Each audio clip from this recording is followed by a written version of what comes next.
Quel est ce commencement? Quel est cet état d'enfant qui est essentiel, vital et indispensable? Il s'agit simplement de notre propre connaissance, reçue, sans intermédiaire et personnelle du Seigneur.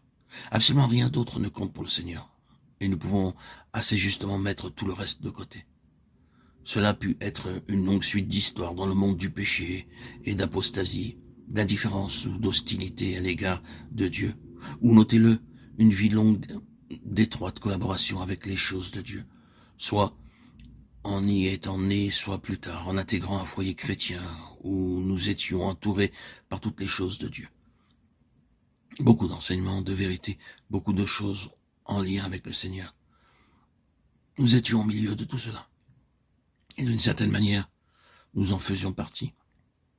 Pourtant, dans les deux cas, dans le monde rejetant Dieu ou au milieu d'un solide ordre religieux de choses, sans vraiment en être nous-mêmes, il n'existait aucune réelle connaissance personnelle et directe du Seigneur. Et ces deux cas n'ont aucune importance en ce qui concerne le Seigneur. Le Seigneur dit que vous ayez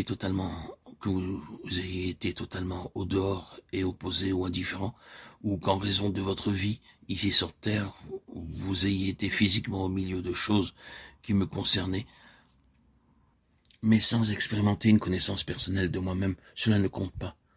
Ce n'est pas une histoire avec moi. L'histoire avec moi est uniquement celle de votre propre connaissance personnelle de Christ. Et quel que soit le moment où vous y êtes entré, c'est le commencement avec moi. L'histoire avec Dieu commence là. L'Église des premiers-nés n'est pas une chose traditionnelle. Ce n'est pas un sujet de principe qui a été repris de génération en génération, ni l'objet d'une vérité approuvée, si vraie, pleine et profonde puisse-t-elle être.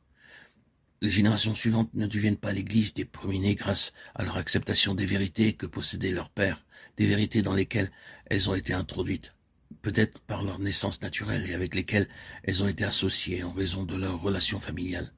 L'Église des premiers-nés n'est pas cela. L'Église des premiers-nés, c'est celle qui est parvenue à une histoire personnelle et directe avec Dieu. Et tout le reste ne compte pas.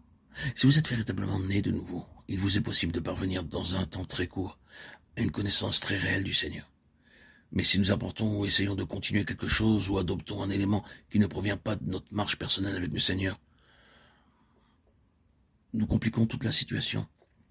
Ces propos, bien évidemment, vont à l'encontre d'un certain ordre et d'un certain courant, mais d'un autre côté, de quelle valeur elle est, quel fardeau, quel revers une histoire peut être si nous l'autorisons. Bien sûr, nous pouvons aussi permettre à des années vides de relation avec Dieu de générer en nous beaucoup de détresse et nous faire ressentir qu'à cause du temps important perdu dans nos vies, nous ne pouvons jamais parvenir à aucune plénitude et nous devons nous contenter de très peu.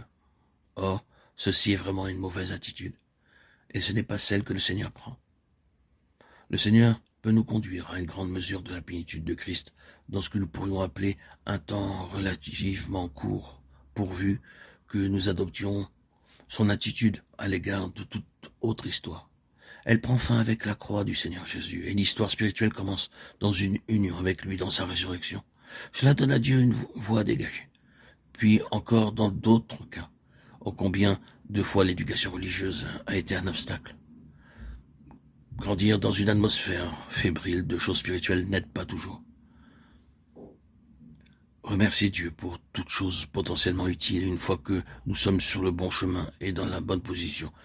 Mais avant que nous ayons notre propre connaissance personnelle de Dieu, tout cela peut être pour nous d'un grand fardeau, d'un grand poids, d'une grande mort et d'aucune utilité.